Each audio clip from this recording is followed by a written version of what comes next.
Wedding bells are ringing in a very different fashion these days as COVID-19 commences the traditional weddings. More people are turning to Zoom to keep their special day intact.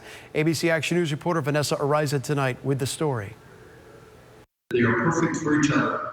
Despite a pandemic, Ariel Pulverman and her husband Joseph found a way to take their forever vows. I got my dress online from Nordstrom for like $70, and yeah, I think that was pretty much all we paid for. Added a marriage license, and the couple spent about $200 to tie the knot.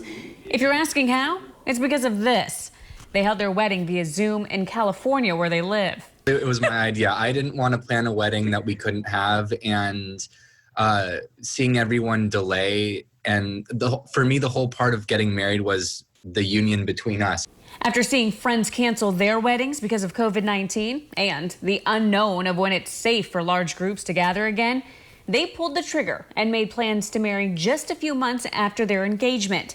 It didn't hurt that Joseph's cousin works for Zoom. He kind of administered the Zoom meeting, and then we stood in front of a camera with the judge. Wow. Was it weird? Not really. I think we were like too excited about the fact that you're getting married to really care. In virtual attendance were Ariel's grandparents. Definitely unconventional. Unconventional is the new conventional, I guess. You're absolutely right. The new convention is there's no feeling, there's no emotion, there's no enjoyment, no sharing excitement.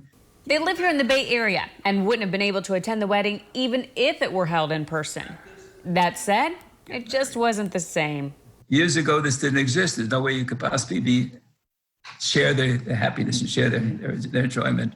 So we feel we're part of it, but yet we're across the street looking in on something else, which is very difficult to do. The Pulvermans aren't alone in this. Even I got a virtual invite to a girlfriend's wedding. She had to reschedule twice, and then eventually she and her fiance turned to the internet to share their special day. People may still be getting down on one knee during the pandemic, but when it comes to following through with marriage, that's a different story. We took a look at the number of marriages that happened across the state in the month of March over the past 3 years. According to the Florida Department of Health Bureau of Vital Statistics, back in 2018, there were a little more than 15,000 marriages that went through across the state. Now compare that to fewer than 11,000 this year. In Pinellas County, close to 700 marriages took place last year in March. This year, they only saw 54. For the newlywed Pulvermans, they don't see this new virtual trend as a negative. I think it's also very special that we had this opportunity to have a day completely dedicated to us just getting married without all the other stuff. They still plan to have the traditional wedding for their family. Her grandparents hope to be there, but take their years of wisdom with a grain of humor. We're at the age that we don't know what's happening tomorrow. So what the heck? We don't buy green bananas because we can't wait for them to ripen. Taking action for you in Tampa, Vanessa Ariza, ABC Action News.